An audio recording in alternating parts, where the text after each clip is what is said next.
在現代社會，我們總是被灌輸一種觀念：朋友越多越幸福。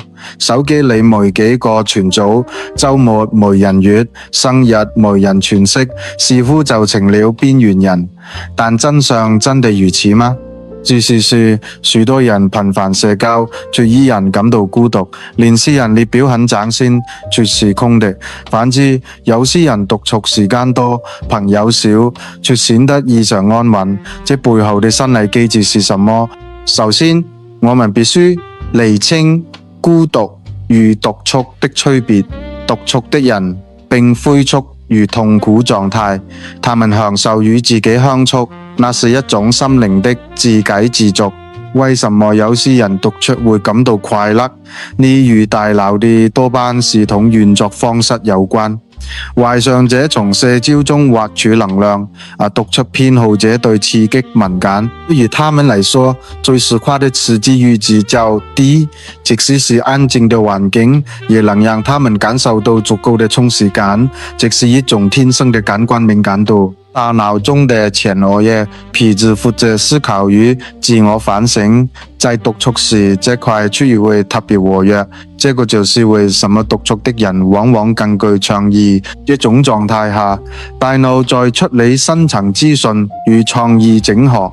獨處不僅是休息，更是大腦進行高效精神處理的黃金時間。許多人不喜歡嘈雜的環境，像是擁擠的地鐵或喧鬧的聚會。這並非社交障礙，而是對環境刺激嘅過度接受。在安靜的空間中，想法反而更容易迸發。洗澡、漫步或清晨的寧靜，往往是創意誕生的最佳溫床。歷史上嘅傑出人物都深知獨處的重要性。史蒂夫·賈伯斯借由獨自漫步整理思緒，比爾蓋茨甚至創造了專門嘅思考組。J.K. 羅琳也在獨處時完成了《哈利波特》的骨幹。對他們而言，獨處不是逃避，而是為了更高效的創造價值。獨處能幫助恢復能量。對於某些人，社交是消耗，獨自一人則是充電。這是一種生理上的自我調節機制。他們透過獨處整理思緒，這種時間對他們而言極具效率，且能帶來真正的心理平靜。獨立性高的人更重視自我目標，在追求目標的過程中，他們不需要過多的人際關係來確認自己的存在感。獨處時不在意他人的目光，這樣思考更深入。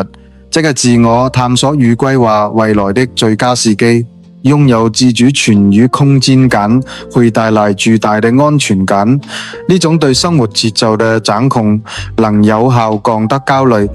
與自己關係健康的人，內心對話不會變成自我攻擊，這使他們在缺乏外部刺激時，依然能保持平衡。社交總是伴隨住現成嘅能量消耗，獨處則是一個修復嘅過程，自然地降低了對頻繁見面嘅需求。有些人的愛好就係在家休息、整理空間，享受無所事事嘅時光。這對他們嚟說是比社交更有意義嘅生活方式。隨住年齡增長，人際關係嘅密度自然會改變。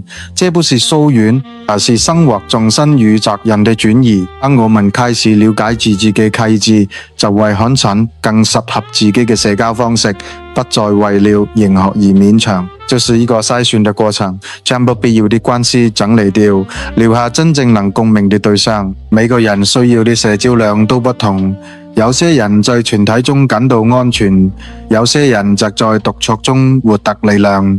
沒有所謂的正常標準，關鍵在於你是否找到了適合自己機制嘅能量補充方式。人類能維持嘅深層人際關係有限，通常在30人左右。超過這個範圍，關係自然會變疏鬆。最重要的不是見面的頻率，而是這種方式是否讓你感到舒適。朋友多不代表幸福，朋友少也不代表孤單。如果你獨處時感到安穩，有事可做，那很好。如果你在團體中得到活力，那也很好。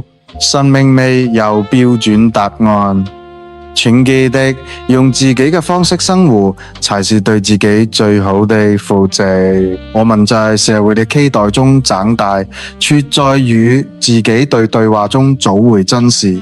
別讓別人的標準定義了你的幸福。簡士寧的聆聽，在下一次孤獨時，請實足與他成為朋友，你會發現那裏藏着真正的自由。這就是為什麼心理學強調自我覺察，了解自己的需求，是建立健康人際關係的第一步。想象一下，當你完全接納自己，無論身處人群還是獨處，都不再感到焦慮。這種平靜是生活給予我們最珍貴嘅禮物。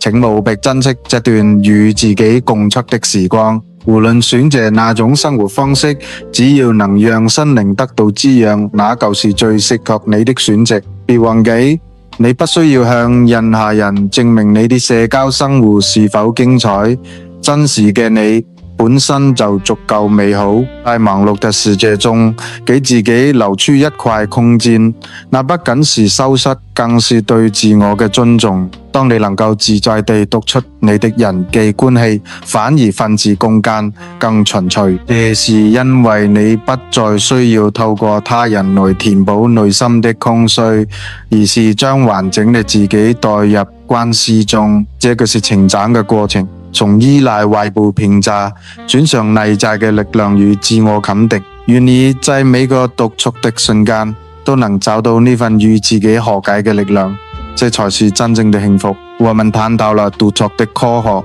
也分析了心理機制，現在能可以更從容地面對生活中的各種巨圍與獨處。無論是獨處還是社交，這都是你選擇的一部分。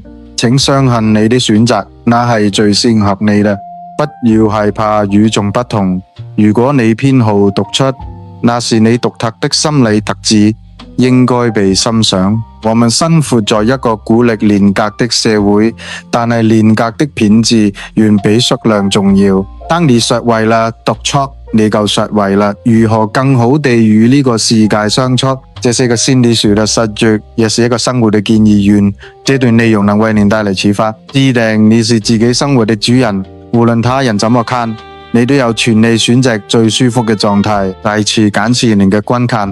如果您覺得這段內容對您有幫助，請持續關注我們的系列。在接下來的影片中，我們將深入探討如何進一步建立健康嘅內在對話機制。心理學不僅是理論，更是我們生活中的實踐。每一個小小的改變都能帶來巨大的平靜。讓我們繼續探索心靈嘅奧秘，在繁忙嘅生活中找到屬於自己嘅呢份安寧。獨處是給自己的獎勵，是為了讓自己變得更好、更強大。這個就係我們所追求嘅平衡，在社交與獨處之間找到最適宜及自己嘅節奏。這不僅是關於獨處，更是關於如何學得真實。保持真實是最大的勇氣。您嘅身體健康是我們最關心嘅事，希望透過這些知識能為您帶嚟一點點改變。最後，請記住，無論何時，你都可以選擇回到自己嘅內心世界去充電。呢段旅程係在繼續，感謝您一路以來嘅陪伴與支持，期待下次與您相見。我們將帶來更多關於心靈成長嘅實用建議。願您在今天剩下的時間裏，也能享受到呢份獨處的安寧與力量。這就是情緒平衡學院的觀點。我們專注於每一份內在的平衡與健康。我們相信每個人都有能力找到屬於自己的幸福，只要你願意去探索。感謝您的收看，我們下次見。請記得照顧下自己的心靈。在日常生活中，亂世獨處是一門藝術。從10分鐘開始，慢慢去感受它的美好，你會發現原來自己就係最好嘅陪伴者。呢種體悟是無價嘅，無論外界如何喧囂，你的內心都可以係一片寧靜嘅港灣。這個是我們對生活的一種態度，保持好奇，保持探索，保持真實。如果您在獨處時感到焦慮，請記得，那只是大腦在適應新的狀態。給自己一點時間，給自己一點空間，這一切都會變得自然而然。我們的頻道將結束為能提供更多心理學實稿，合作能構建更優質的生活。請保持對生活的熱愛，無論是獨處還是與人共處，都請盡情享受。這是技能的一份禮物，一份關於心靈平靜的指引。再次感謝您的關注，您的每個關看都是對我們最大的支持。願您嘅每一天都充滿平靜與力量。我們下次見，請在留言處分享您嘅獨作經驗，我們很想聽聽您嘅故事。我們相信每一個人的故事都是獨特的，且值得被聆聽。讓我們共同建立一個更理解彼此，也更理解自己的社群。再次謝謝您，請記得關注我們的情緒平衡學院，都能有一個美好的一天，無論身處何處都能找到平靜。再見，我們下次再深入探討更多心理學課題。